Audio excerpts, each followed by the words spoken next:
Is joining today.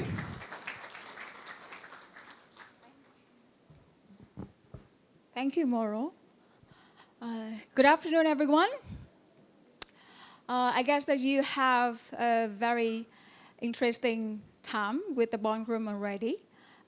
With my presentation later on, I'll share about branded living, a combined view from what I observed from international market and practice, and also achieving Masterise Homes point of view. Before I start, may I ask how many Vietnamese we have in our room?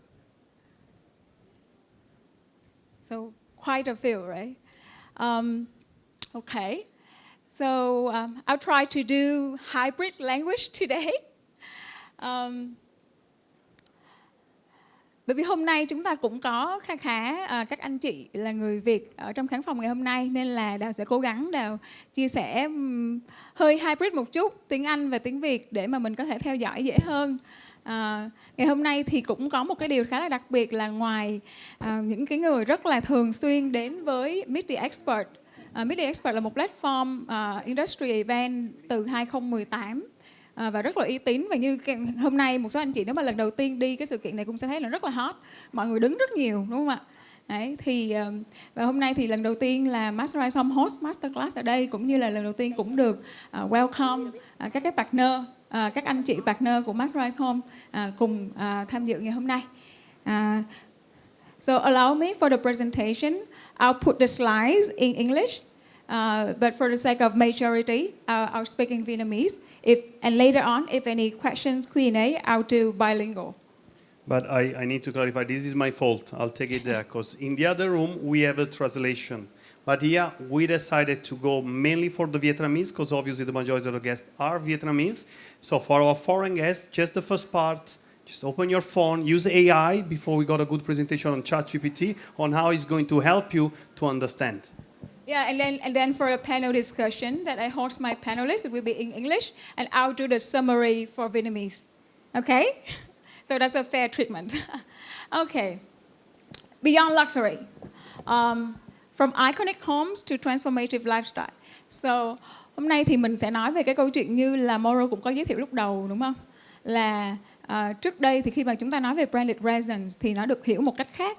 Và Masterise Home có một cái góc nhìn khá là khác về Branded Residence và muốn mở rộng ra. Đấy là cái câu chuyện Branded Living nhiều hơn.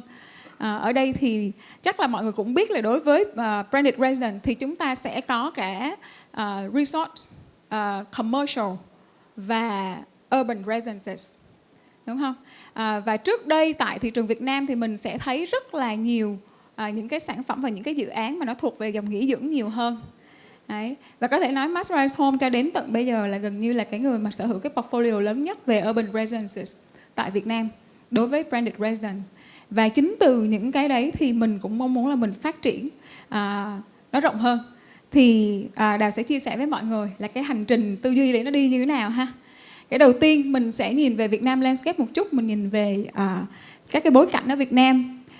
Một cái điều rất là thú vị mà người sẽ thấy rằng Việt Nam hiện nay là một trong số những thị trường phát triển nhanh nhất tại châu Á. Nếu như mà trước đây ấy, Việt Nam là được gọi là một thị trường đang lên, một thị trường mới, thì hiện nay nó không còn như thế nữa. Bởi vì hiện nay chúng ta nằm trong top 6 trên toàn thế giới về các dự án mà pipeline đang có dự kiến sẽ ra mắt trong những năm tới. Và cái điều quan trọng mọi người thấy là mình đã vượt qua cả Trung Quốc và Ấn Độ, là hai thị trường rất lớn. Và nếu mà tính về tỷ lệ dân số thì chắc chắn là họ lớn hơn mình rất nhiều. Nhưng hiện nay về số lượng dự án pipeline của Việt Nam là đang nhiều hơn cả hai quốc gia này. Đấy là theo cái báo cáo của Global Branded Residences vào quý 4 năm 2024. Và các chỉ số dự báo này là dự kiến trong vòng 2 năm tới. Và mọi người sẽ thấy rằng có một cái điểm nữa là bắt đầu nó có một cái sự thay đổi về product mix ở tại thị trường. Tức là không chỉ có những cái dòng truyền thống về Branded Residence là dòng nghỉ dưỡng, resorts, mà có cả urban residence và cả commercial space. Đấy là một số cái điểm mới mình thấy. Một cái điểm rất thú vị nữa ở Việt Nam hồi nãy ở trong cái khán phòng ballroom cũng có nhắc qua là cái sự thay đổi về cách tiếp cận về kinh tế chính trị của chính phủ Việt Nam.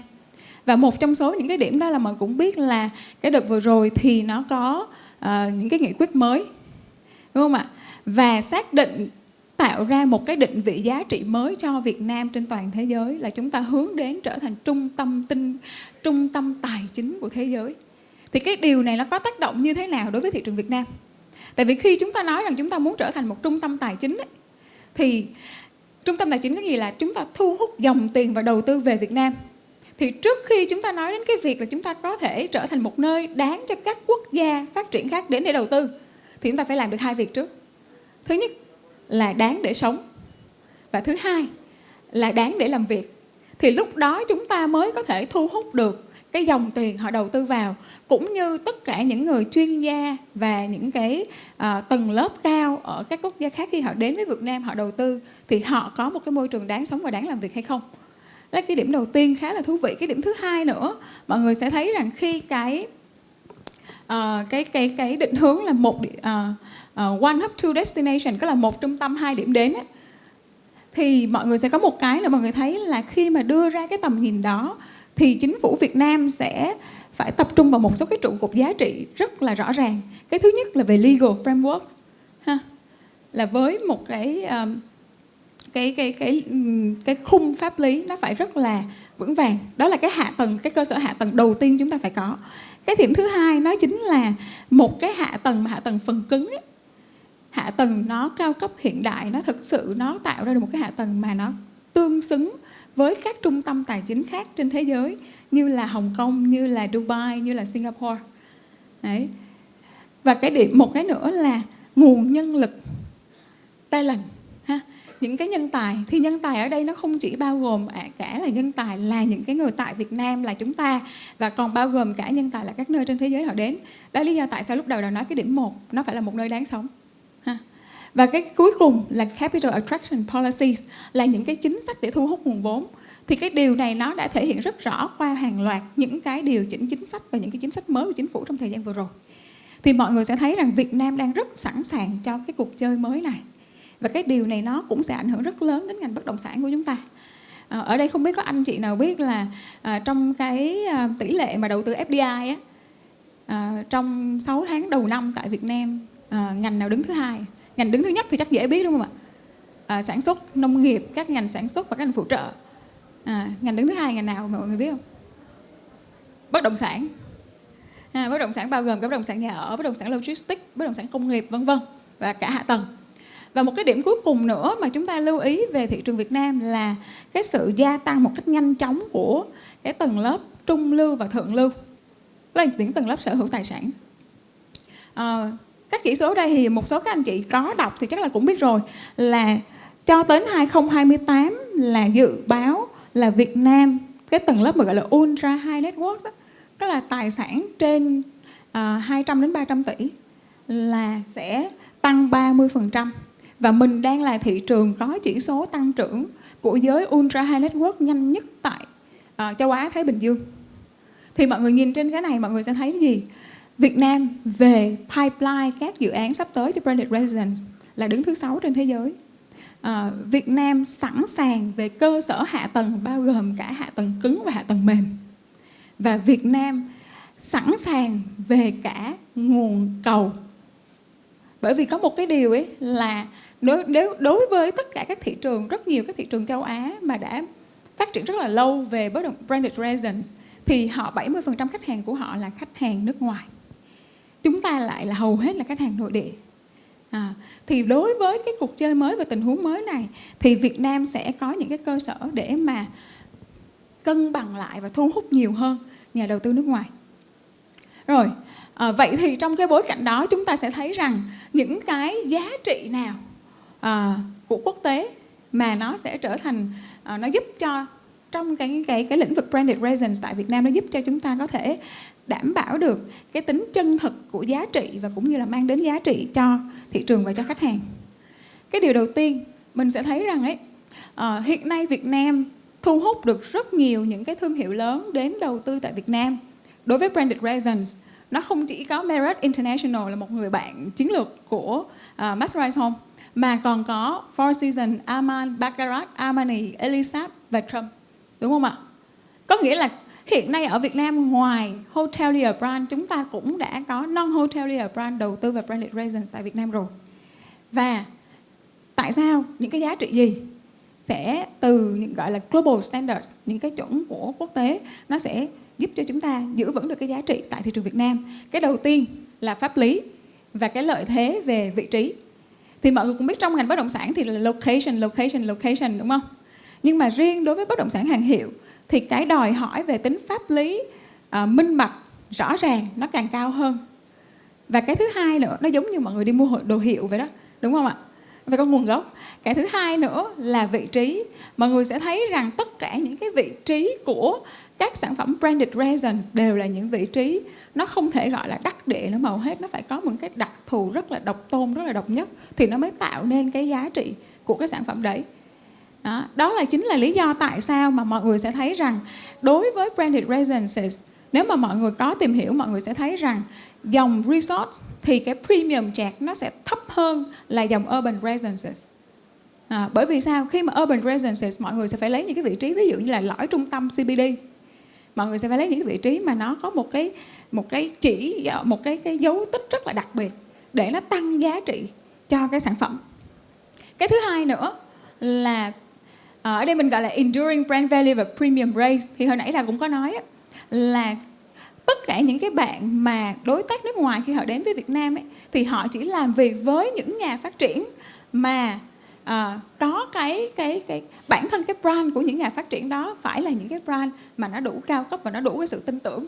Bởi vì trong cái nhìn của những người làm về branded residences thì cái brand premium á, mọi người biết là cái phần mà người ta sẵn sàng trả cho cái yếu tố của brand á, thì minimum nó đã phải là 33% trung bình trên toàn thế giới. Và ở APEC thì đã phát triển từ 21% cho tới 23% từ năm 23 cho đến năm 24. Thì mọi người sẽ thấy là nó giống như mình nói là đối với những cái mặt hàng bình thường đi, mọi người mua ở ngoài chợ giá nó khác, mọi người mua ở siêu thị giá nó khác, bởi vì nó có premium charge. Hoặc là cũng là một lon sữa đấy, mọi người mua của một cái thương hiệu A nó khác, nhưng mà thương hiệu B mọi người sẽ sẵn sàng trả cao hơn. Thì ở đó nó là cái giá trị của thương hiệu. Và chính vì vậy những cái đối tác toàn cầu mà họ đã có kinh nghiệm rất lâu trong cái việc phát triển Branded Residences thì họ sẽ luôn luôn để tâm đến cái việc là họ hợp tác với thương hiệu nào để mà cùng cộng hưởng cái giá trị thương hiệu của hai bên. Mục đích cuối cùng là làm sao để tối ưu cái upside value, cái premium charge đấy. Một cái điểm nữa mà khi nói đến brand á, thì nó rất quan trọng là gì? Brand authenticity và purpose driven. Ở đây nó có 2 điểm. Brand authenticity là gì? Đó là cái tính chân thực của thương hiệu. Thì cái tính chân thực của thương hiệu nó sẽ được thể hiện qua cái việc là cái brand promise, cái lời hứa thương hiệu nó cần phải được thể hiện mỗi ngày trong từng cái operation, trong từng cái vận hành của cái nhà phát triển đó, của chủ đầu tư đó, của cái người xây dựng dự án đấy. Và ngay cả về mặt dịch vụ, đặc biệt là về mặt dịch vụ là một cái phần rất lớn về offering của Branded Residences. Thì mọi người sẽ thấy là nó thể hiện thông qua gì? Cái việc mà training nhân sự, đào tạo nhân sự này, quy chuẩn vận hành này, và về SLA là thời gian phục vụ cam kết. Và một cái điều nữa là hiện nay mình sẽ thấy là nó có một cái sự dịch chuyển đối với cái khẩu vị. Thay vì trước đây nó chỉ là những cái offering phần cứng, thì hiện nay nó đã, ví dụ về thiết kế, về này kia, thì bây giờ nó đã đi sang một cái nữa là purpose driven, bắt đầu hình thành những cái cộng đồng và những cái khẩu vị mà nó mang tính mục đích cao hơn, ví dụ như là về wellness, về thể thao và về sức khỏe. Và nó sẽ đi sâu vào chiều sâu nhiều hơn chỉ là đi về bề rộng và danh sách số lượng của các cái amenities. Và cái cuối cùng mọi người sẽ thấy là một trong số những cái tiêu chuẩn trên toàn cầu là gì? Mình nói là operating system as a product, là cái hệ thống vận hành nó là một phần của cái sản phẩm để đảm bảo được cái chất lượng một cách consistent trên toàn thế giới, một cách thống nhất. Rồi thì mình sẽ thấy rằng tại Việt Nam nó sẽ có những cái thách thức gì. Cái đầu tiên mình sẽ thấy là new generation, new demand ha. Lúc đầu là có nói với mọi người là có một cái sự tăng trưởng đối với cái nhóm mà ultra high net worth, nhưng nhóm trung lưu chúng ta cũng đang tăng trưởng rất nhanh. Và cái nhóm này lifestyle của họ không chỉ họ là những cái nhóm thế hệ mà họ có những cái exposure, họ có những cái kiến thức và giao đãi với thế giới, và họ rất là tỉnh táo về cái câu chuyện là tôi cần những cái trải nghiệm gì cho bản thân tôi và cho gia đình tôi. Và chính vì vậy họ đòi hỏi những cái trải nghiệm sống ở cái chuẩn quốc tế nhiều hơn. Cái điểm thứ ba cũng là một cái thách thức tại thị trường Việt. Cái điểm thứ hai là hiện nay gần đây nó có một cái câu chuyện là lifestyle economy, là nền kinh tế về phong cách sống, nền kinh tế về trải nghiệm sống. Giống như bên văn hóa bên kia mọi người sẽ nghe là experience economy, nền kinh tế trải nghiệm. Thì ở đây cũng thế, nó là những cái khái niệm tương tự, và mình sẽ thấy rằng đây là một cái xu hướng tăng trưởng đang rất nhanh ở Việt Nam. Và qua đó mình thấy được rằng cái nhu cầu của consumer là tôi cần phải tăng về trải nghiệm, và tôi trả tiền cho trải nghiệm, chứ không chỉ trả tiền cho phần cứng nữa, hay là trả tiền cho số lượng nữa. Cái cuối cùng, một cái điểm rất thú vị ở Việt Nam nữa, và cũng là thách thức, là chúng ta thấy rằng bên cạnh những dự án, ở đây các anh chị mà thuần bất động sản, các anh chị sẽ thấy, mà gọi là đi bán hàng, mọi người thấy rất rõ là ngoài những dự án branded residence có thương hiệu, mình vẫn thấy có những dự án độc lập, đúng không? Và cũng đang được thị trường đánh giá rất cao. Điều đó chứng tỏ cái gì? Chứng tỏ là hiện nay cái việc mà người ta trả tiền cho premium nó không chỉ đến từ thương hiệu nữa, mà nó đến từ trải nghiệm thực tế như thế nào. Rồi, bởi vì là chỉ còn có 1 phút thôi thì cái góc nhìn của Masterise Homes ở đây ấy, là chúng ta đã đến thời điểm mà chúng ta phải đi từ branded residence sang branded living. Có nghĩa là mình sẽ nói nhiều về cái không gian sống và cái trải nghiệm sống mình tạo ra nhiều hơn. Thì làm sao để làm được cái chuyện đấy? Thứ nhất là mình thấy rõ buyer tìm kiếm trải nghiệm, chứ không phải là những cái gọi là tiện ích hay là những cái tiêu chuẩn bàn giao, tiêu chuẩn hoàn thiện. Thì chính vì vậy nên khi mà xây dựng một cái sản phẩm thì chúng ta cần phải nhìn vào cái chuyện là nó có khả năng để mà phục vụ đa thế hệ và những cái dạng hình thức gia đình khác nhau và mục tiêu khác nhau hay không. Thì thậm chí là ở những giai đoạn khác nhau của cuộc đời, người ta sẽ có những cái nhu cầu khác nhau. Và cái điểm cuối cùng là làm thế nào để biến cái mình gọi là cái elevated living, có nghĩa là một cái phong cách sống mà nó có gọi là chất lượng branded, thì nó trở nên accessible, nó mở rộng hơn cho nhiều đối tượng, mà đặc biệt là cái nhóm trung lưu đang phát triển trong xã hội. Thì để làm được cái chuyện đó, mình sẽ trong góc nhìn của Masterise Homes, mình sẽ bám vào 4 cái giá trị lớn. Một là cái sự tỉ mỉ và chăm chút trong từng chi tiết để đảm bảo không chỉ có thiết kế mà còn là trải nghiệm.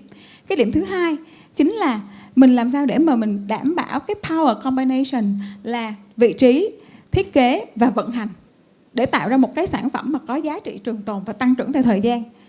Cái giá trị thứ ba chính là heritage inspire. Tất cả những cái yếu tố về văn hóa, bản sắc nó được đưa vào trong sản phẩm để nó tạo nên một cái chiều sâu và một cái giá trị lớn hơn cho sản phẩm. Và cái điểm cuối cùng là worthily recognized. Thì ở đây nó không chỉ là giải thưởng, mà nó còn phải là cái sự công nhận của khách hàng ở các thị trường quốc tế. Bởi vì là Moro bảo còn 1 phút nên là cũng hơi bị hết hồn đó mọi người. Thì đây là tất cả những cái gì mà Đào và Masterise Homes muốn chia sẻ với mọi người về một cái định hướng cho Branded Residence tại Việt Nam. Thank you so much. Thank you, Denise. Stay on stage because you're moderating the next panel, correct? Okay. Please get the chair there. Meanwhile, the ballroom has just opened and started with the rest of the program, translated in Vietnamese. So if somebody of you doesn't want to listen some boring foreign here talking about how good they are, and you want more Vietnamese content, the ballroom is open for you to go there. We're not boring. Please, the foreign usually are, because, we're here just to get through the day. Thank you very much. Okay. So please introduce your panelists, and I'll see you in a minute. Okay. So I have to share my personal point of view regarding to the shifting of the share and core branded residence to a more lifestyle experience-led, so-called branded living. So now I would like to open the platform to discuss with my gentlemen. And you can see we have Jean-François, Clint, Alvaro, and Natapon. And you guys are all designers, right? You are architecture designers. And I'll try to talk to you through the language of experience. Okay, so please welcome on stage.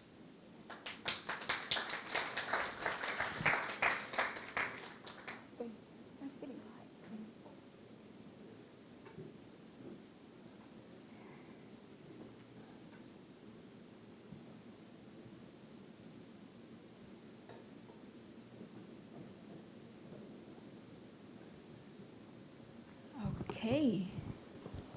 Hello, how are you? Good. Okay. So do we have enough microphones? Hello. Okay. Okay, so I know that it's quite hard to follow my Vietnamese with an English slide, but to just before we start, I would like to recap a bit for everyone. So from my personal point of view, I understand that design is very important to create a great product. However, we can see the shift of our customers and the economy from a more tangible, physical product or the needs towards those to experience-led kind of economy. So with that in mind, I would like to pose the questions for all of you regarding to, now we see that, and also we see that experiences is the one can drive memories, great stories, and also when we talk about selling luxury products, right? Experience and stories could be the thing to influence them to make the decision. So from your expertise, which is more on designing science, how you would deliver experience through design? So. For me, it's always I always try to put myself in the, in the customer, the buyer's point of view, and as we design spaces, to think about how you're moving through it. And for me, it's always been, when I was a lot younger, back in Hawaii, working for my old firm, it was always about starting. The guest experience starts and ends at the lobby. And that's a particular journey that we always pay a lot of attention to. So when you arrive, you really want to wow the guest. And so I think that really sets the tone, because as you leave through the same space, you want your guests to have that feeling, I want to come back again, right? So that's something that we've always viewed design in terms of designing experiences, not necessarily physical design, right? Just a bit to add to that, I fully agree. I think the lobby is how you welcome, how you farewell. But also in this climate where we work, the tropics, normally 12 hours a day is dark. So I think that's something that also goes along with the experience. Many of your future guests are going to check in, check out after 6 p.m. So I think sometimes you're designing something, can be a beachfront in front of the mountains. Sometimes not just about the view, which is there for daytime, but also how to bring a little bit of that landscape later a little bit closer, to make sure the experience when you're checking out when it's pitch dark still being interesting for the guests. So definitely the lobby, and even thinking about the view that you see, but also what you create after 6 p.m. normally. How about you? Yeah, I think because we're talking about residences, not hotels, that it's good today to make a difference between what makes luxury in residential buildings compared to what luxury is in hotel.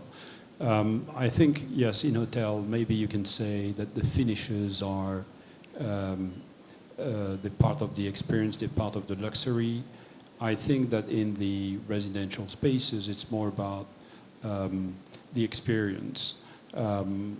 It's more, in hotel, it's more about what you see, and in residences, it's more about how the space is making you feel. And I think it's important to remember how this started probably at the end of the 19th century, beginning of the 20th century, when a very rich American was deciding to go to Europe. He would not rent an apartment. He would book a suite for 1 year. And very often, some of his belongings were shipped in advance, and the suite was refurbished, and even his car was taken in a boat. And I think that this is exactly what, this is that plus that explains what people are expecting from branded residence. It's not about the finishes, it's about the personal touch, the daily routine of your coffee in the morning, the way that people will welcome you in the lobby. It's a lot about services, but it's also about design, because design needs to be flexible.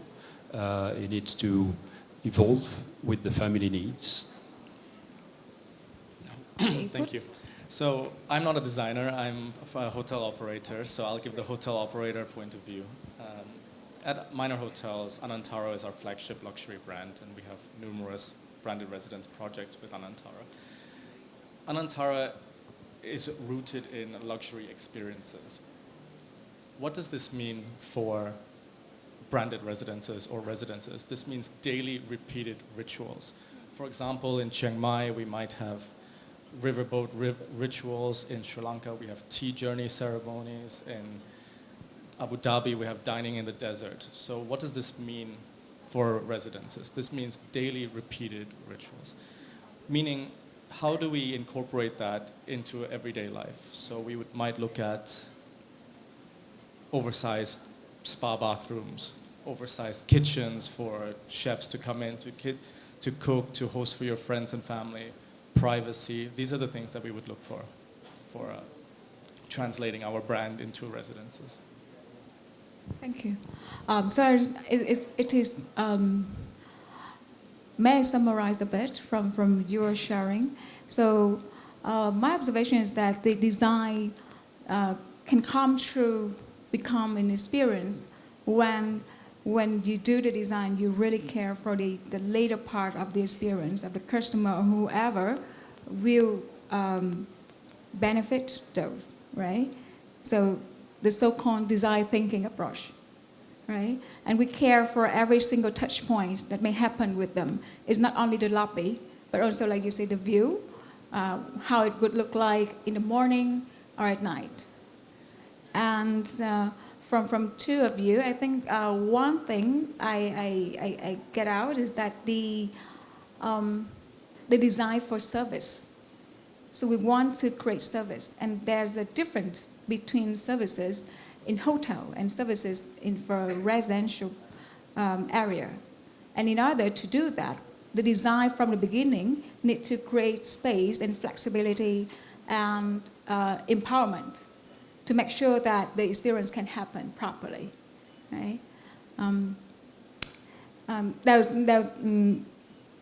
Summary một chút cho các anh chị Việt Nam là đã có đặt một câu hỏi với các anh chị ở đây, các anh ở đây là bởi vì hầu hết mọi người là designer, thì đã mới hỏi là nếu vậy thì làm thế nào mà những cái thiết kế nó được chuyển hóa thành trải nghiệm. Bởi vì mình thấy được rằng cái sự dịch chuyển của nền kinh tế đi từ cái nền kinh tế vật lý nó sang nền kinh tế trải nghiệm.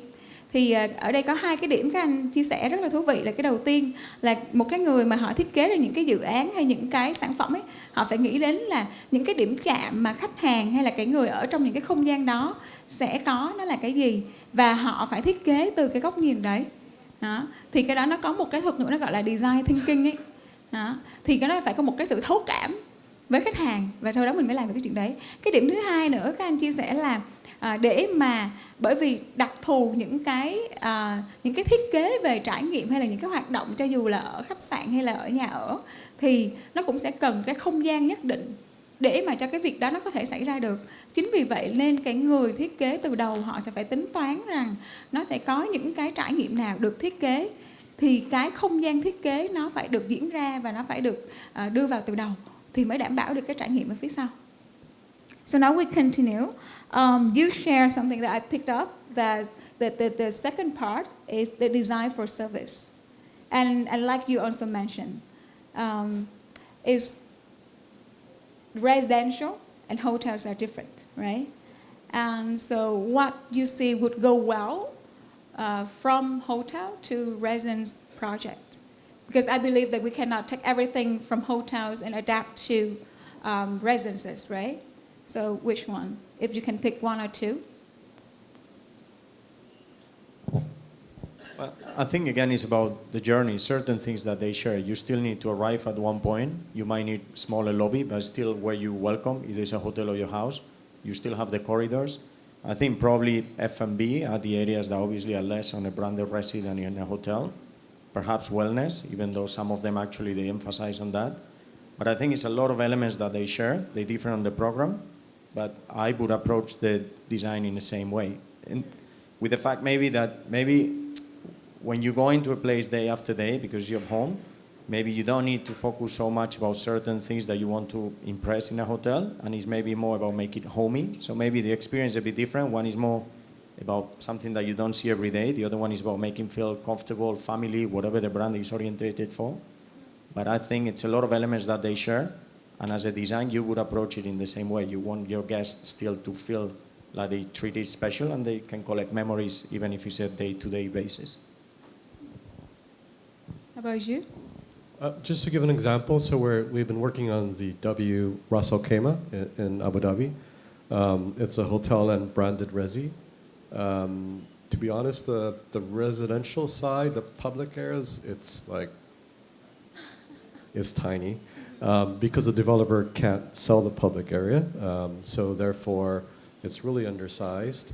And they're trying to sell the W lifestyle, right? So the idea is that you buy a place here, it's in the same building, but you get to use the W hotel like it's your own, right? But you've got to pay, obviously. But so therefore, the common areas are very small on residences typically, versus the hotel, which then borrows from the residences borrow from the hotel side, right? So it's share amenities? No, the residence has its own a gym, a restaurant, only for breakfast. The typical amenities, as opposed to the hotel, which is a full-blown spa, full-blown gym. Yeah. Okay. And do you think that the residents would be more on privacy? Definitely. I think the trust is in the brand. So the brand, the name and everything is something that's got a DNA, and we have to reinterpret that DNA into something more private. There's something, for example, that would not work at all in a residential unit, to me, is the open plan bathroom. It's something that is very nice to have for 1 or 2 nights in a hotel room, but you don't want to be woken up in the middle of the night by your husband going to the toilet. So this is an example, right? And also, for example, lighting. Lighting is often a problem. It's very bright in hotel lobbies. I don't think that you want to have that kind of lighting when you get home in the evening. On the other hand, I think that some of the hospitality characters, like you mentioned wellness, wellness could be, I'm not talking about a spa, but for example, they could be, if a brand is particularly oriented toward wellness, there could be a reminder of that if people are looking at that in their own bathrooms or in their own apartments, like a small spa, a small personal spa, or something like that. You? That's a great example. I'd like to mention Anantara Layan, which is our flagship hotel plus branded residence project. We have a 70-key hotel and about first and second phase 30 villas for sale. And these are extremely large villas. So to answer your question, what translates well from a hotel to branded residences, what we've noticed is our residence customers have their own bars in their villas. They have their own cinemas in their own villas. They have their own massage rooms in their villas. The hotel has a perfectly functioning wellness. It has plenty of public facilities, but people are paying for privacy. They're paying to be considered away from the hotel a little bit, part of the hotel master plan, but however, a little bit distinguished, a little bit away, and you're paying for that. Right? That's what we've noticed. So the design approach could be the same, should start from consumer journey to see what they want, what are the touch points, and we design accordingly. And also some of the things that can travel well regarding to the key trends in living wellness, for example, we can adapt to residences. And the last one that you two mentioned, I understand that it's more or less like some of the amenities that we create for hotel also can be adapted to residences, but maybe with a touch of privacy. So in terms of scale, for example, right? And also, of course, in terms of design, we need to take care of the design to make sure that the privacy is not only for a group of people, but for individuals when they live together as well. Yeah, thank you. Let me summarize for the audience a bit. Thì đã có hỏi các anh là những cái điểm gì mà từ phía ngành khách sạn mà khi mình đưa sang về nhà ở đối với Branded Residence thì mình có thể gọi là adapt, có nghĩa là mình có thể mang sang được. Thì cái điểm đầu tiên nó sẽ là đối với cái cách thiết kế thì nó không thay đổi, cái cách tiếp cận nó vẫn vậy là thiết kế trải nghiệm, cái là nó phải đi từ cái hành trình khách hàng, những cái điểm chạm và những cái mong muốn cũng như là những cái trở ngại mà họ gặp phải để mình thiết kế. Cái điều thứ hai nữa là trong ngành khách sạn thì cũng có, mặc dù ngành khách sạn thì cái thời gian mà chúng ta sẽ dành cho ở trong cái không gian đấy nó không nhiều, nhưng nó vẫn là một phần của cái không gian sống, và chính vì vậy nên nó có rất nhiều những cái xu hướng mới mà bản thân Branded Residence cũng có thể mang về. Tuy nhiên khi mà chúng ta đưa sang thì chúng ta cũng phải lưu ý là nó có một cái sự khác biệt về tính chất không gian. Ví dụ như đối với khách sạn thì không gian nó sẽ cởi mở hơn và nhìn về những cái tiện ích lớn nhiều hơn. Nhưng mà khi mà nhìn về đối với câu chuyện là residence, nhà ở, thì sẽ phải lưu ý hơn về cái tính riêng tư. Và tính riêng tư ở đây nó không chỉ được quy hoạch để dành cho những cái nhóm khách khác nhau hay là những cái nhóm người, mà nó còn phải đảm bảo cả cái không gian chung và riêng của các cá nhân trong cùng một cái không gian sống trong một gia đình. Thì Đào sẽ hỏi tiếp một cái câu nữa liên quan về brand. So we already discussed how we adapt things from hotel to branded residences. So now we switch to the very important part, which is the brand you have just mentioned. Earlier in my presentation, I also shared with the audience that in Vietnam, besides branded residence, truly branded residence with hotelier brand, designer brand, developed residences, either urban or resort, but still. We also see other independent projects without heritage brands involved and still highly appreciated by the market. So I would like to understand when we talk about what is under what condition that these kind of projects can work well that way. I mean, besides brand is one of the must-have elements that we talked about all the time. What else that makes a project have branded quality? But I think you touched the point. I think that's one of the critics to do. Branded resi, I think, makes sense when it comes with the service. All the hotel operators have it. They offer you, some might be focused on wellness, but they all have that experience on how to treat guests and elevate the experience when they live there. What you see in other places, especially Dubai or Abu Dhabi, not so much here yet, but you see brands that they do in branded residences that I think it's just for the pure marketing. We have watchers doing branded residences, you have McLaren residences. That's, I think, where the question opens. It can be a nice design, but I think if I would be one of the buyers, I would be like, okay, I'm paying the premium, but what am I going to get in return? So I think that's a little bit the key. Branded is a big market now, but is it really about the service or these days about the marketing in some places? Not so much in Asia yet, I think, definitely in other places. But I think also in my experience that there are places like Dubai and India where there have been very strong real estate developers that are brands of their own. We're doing a lot of work with DLF in India, very prominent residential developer, that they can command the highest price based on their brand. And that's how they've positioned themselves. So you're getting a promise of what they can deliver as a real estate company, not an international luxury brand, which is different.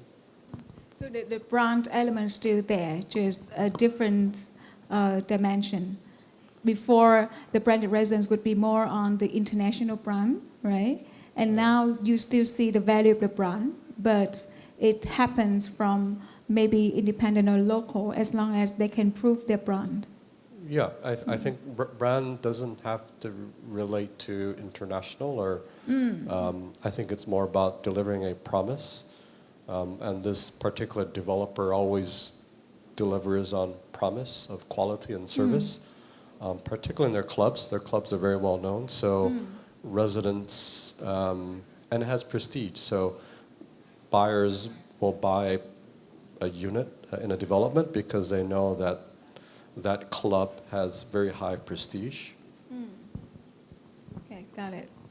So still brand leverage still there, as long as you can keep the brand promises being authentic. Yeah, because With what you if say, if right? you're buying something, you want to be assured you're buying something that's worth of what you're paying for, as opposed to buying something which you don't have any perception of what you're getting in the end. You're not. It's not a one-night stay where you can blow it off and say, "Oh, that was a shitty stay." It's a long-term investment, I think. So people want to feel more secure, right? Okay, thank you. You were about to share something? Yes, coming back to Vietnam, I think a branded residence without brand, standalone branded residence, let's say, could work, at least I think, with 3 conditions or maybe 3 promises, as you said. I think the first promise is the destination, the place itself, the character of the building, if it's a historic building, for example. There are a lot of very nice hotels, like the Metropole, for example, that could be a residence as well. I think the second promise, still regarding Vietnam, would be a service that is adapted to local culture. I would say you don't have any brand, go local. It's a very safe value. You go for, and it's different in the South and the North. The South people are more, they're younger, they make money quicker. The North is more conservative, more oriented about family. So you have to take care of this in different ways. And the other one is not at all about design. It's a promise too, but I think it's really important. It's a financial transparency and consistency. There's no need to put a lot of money in the lobby if the ventilation is not working. You have to, abide by your promises, and this is also the finances. Transparency is very, very important for your buyers. So it is, the last one is financial investment choice, right? Yeah, it's the transparency of the financing. Yeah, and first one is the destination, destination, the building itself, the nature of the destination. And the second one is the service that is adapted to local culture, to local Vietnamese culture. Yeah. I think there may be more, but that's I think the local culture is a very interesting point, because, and I was about to ask as well whether you guys observe the difference between the reception of non-branded projects, different from Asia countries and Western countries. Because maybe Asian people are more towards branded. So what is your take?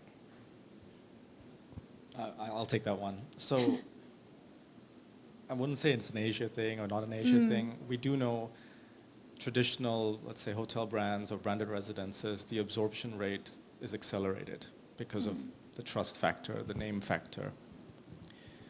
Cases where a non-branded, branded residences would still work is if it's an exceptional location, let's say Da Nang beachfront, or we've seen in the past, Emaar have launched the address who are commanding incredible price points as well. So yes, people are going for what they believe they trust more because of the brand name, but it really depends on a number of factors. Right? Okay, thank you. So to summarize, khi mà nói đến là những cái yếu tố nào mà nó giúp cho một cái dự án, tại vì gần đây thì chúng ta cũng thấy rằng có một số dự án mà họ tự phát triển, họ không có làm với bất cứ một cái thương hiệu lớn nào như cái cách làm truyền thống trong ngành Branded Residences, thì vẫn được cái sự tiếp nhận của thị trường.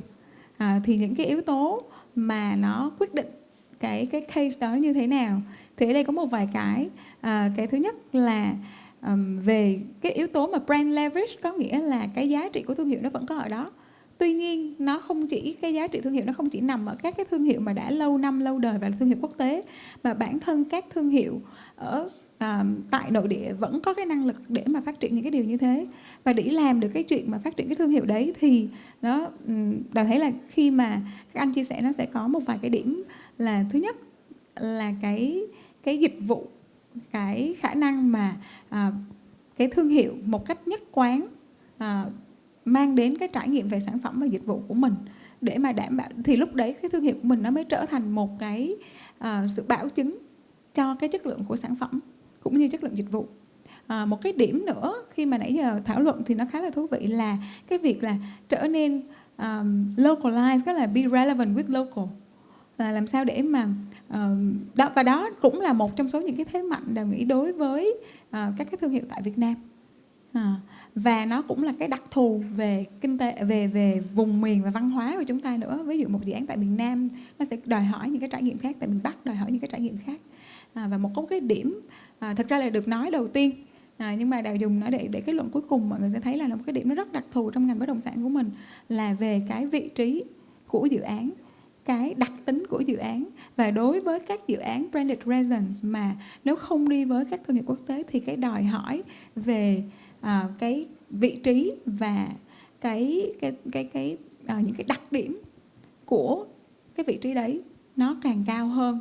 Nó không chỉ là một vị trí mà chúng ta hay gọi trong ngành là prime location, là vị trí vàng, mà nó còn phải có những cái đặc tính mà nó tạo nên cái sự độc tôn của cái dự án đấy.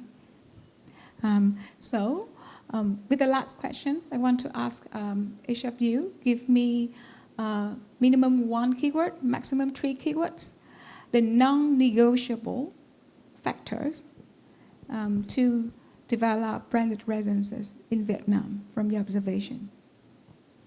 For now, as we are trying to get a blueprint for Vietnam.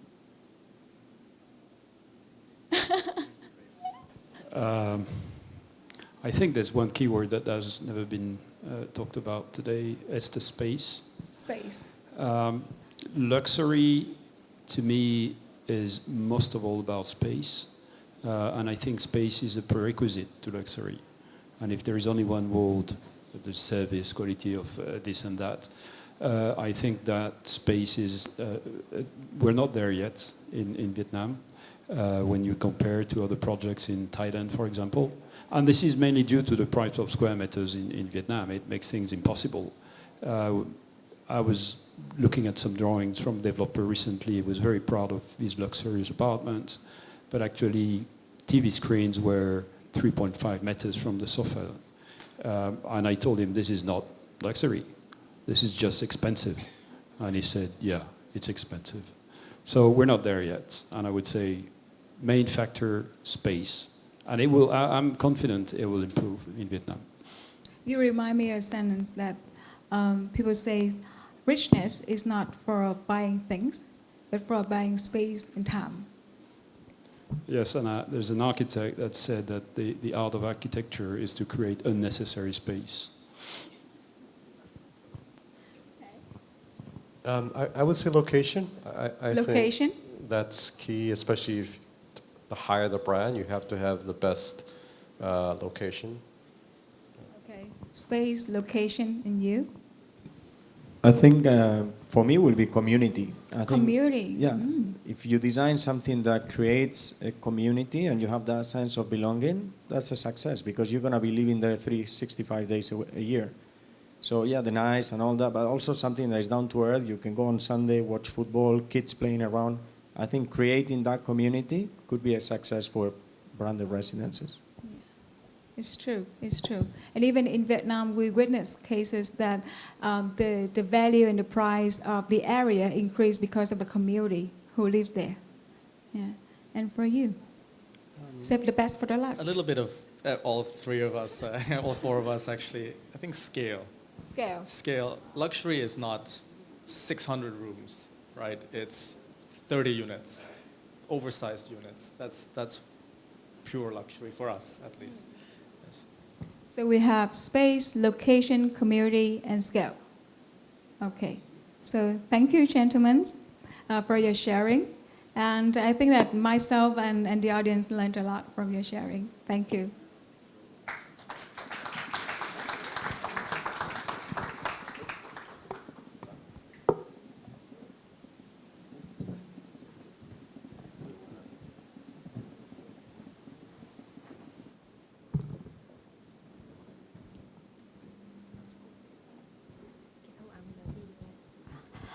Ladies and gentlemen, so I'm Uyên Nguyễn, Associate Director of several hotels. So I have prepared the next presentation in English. However, seems like majority of our audience today don't speak English, so I will have to switch into Vietnamese. But don't worry, I will still leave the slide in English. I hope you understand.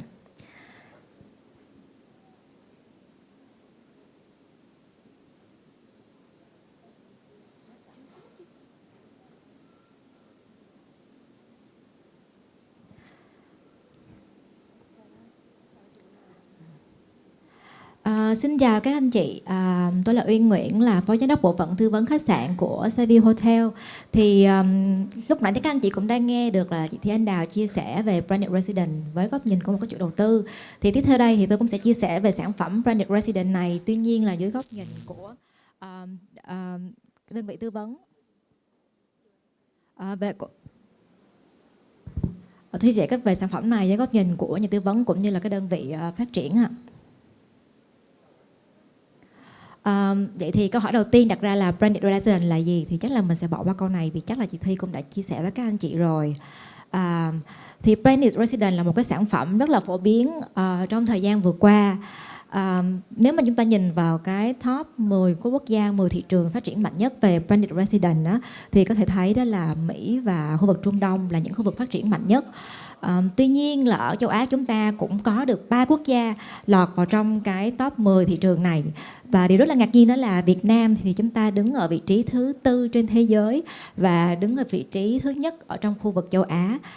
Tuy là mình nhìn thấy là cái số lượng mà dự án Branded Residence đã hoàn thiện và đi vào vận hành ở Việt Nam vẫn còn tương đối là thấp hơn so với Thái Lan, nhưng mà cái nguồn cung tương lai ở Việt Nam thì có một cái sự phát triển rất là mạnh hơn so với những quốc gia khác.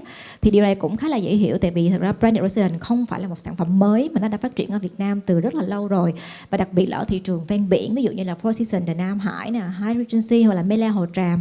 Tuy nhiên thì cái sản phẩm này bắt đầu mới phát triển ở những thành phố lớn như là Hồ Chí Minh và Hà Nội trong vài năm trở lại đây.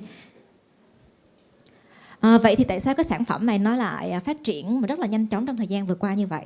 Thì chúng ta hãy cùng nhau nhìn vào những cái lợi ích của cái sản phẩm này. Thứ nhất thì với góc độ của chủ đầu tư thì sản phẩm Branded Residence thường sẽ có được một cái mức giá bán gia tăng hơn so với những cái sản phẩm căn hộ hoặc là biệt thự thông thường.